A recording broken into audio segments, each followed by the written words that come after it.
गोर लगै छी। हम राधा एकटा सुंदर सन भगवती गीत सुनाबै छी। महाकाली अहाँ के पूजब हम कोना, महादेवी अहाँ के पूजब हम कोना।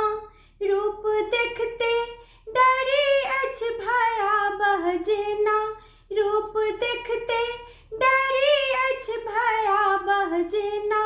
महाकाली अहाँ के पूजब हम कोना।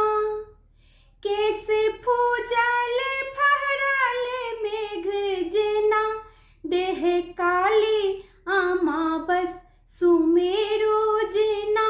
महाकाली अहाँ के पूजब हम कोना।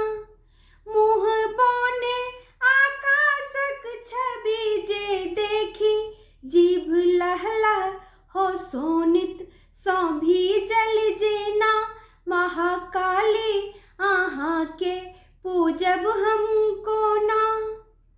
मुंड मालक हार गला में पड़ल, हाथ खप्पर ले सोनित पियल हो जेना।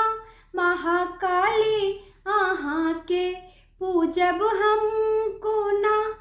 कटी सोहरल काटल हाथक बसन जेना, आँख मुनि भयावह से देखी कोना।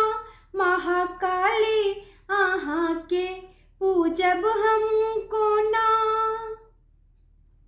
बाटे शिव छथि पड़ल लात धेने अहाँ, बड़ अजगुत लागल पूछब हम कोना।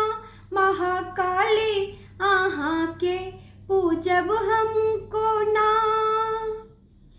कहथि विद्यापति नहि डरू ललना, रक्त बीजक बध सँ ई रूप एना।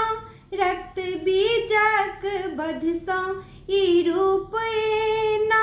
महाकाली अहाँ के पूजब हम कोना।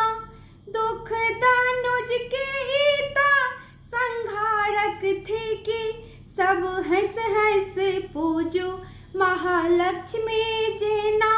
सब हँस हँस पूजू महालक्ष्मी जेना।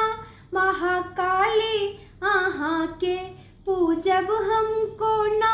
देवी दुर्गा अहाँ के पूजब हम कोना।